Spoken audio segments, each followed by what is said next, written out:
The General Chiwenga Voluntary Supporters Association, a coalition of Zebra military veterans, women associations, and youth associations from Bulawayo, Matabeleland North, and Matabeleland South, has issued a sharp rebuke to statements made by John Baraza and his faction during a recent gathering in Dadaya. Sarabina mashuka tuna kuti aiwa vakomana kwatiwa nemafactions ationa kuti aiwa mupati imomo yachizosplita zvakanyanyisa tichiona vakomana vanaparadza vachireceiva a stern resistance uri vasubscribe like turn the bell kuti tipinda pana pamuzivi vanyora vachiti the association condemned Paradza's declaration that President Emmerson Mnangagwa would remain in power until 2030, calling it an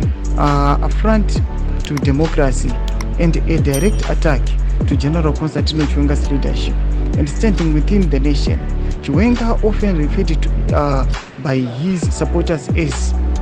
Umkwenyana, has emerged as a prominent figure, garnering considerable backing from various sectors of Zimbabwe. In a strongly worded statement, the association described Paradza's faction as a minority desperate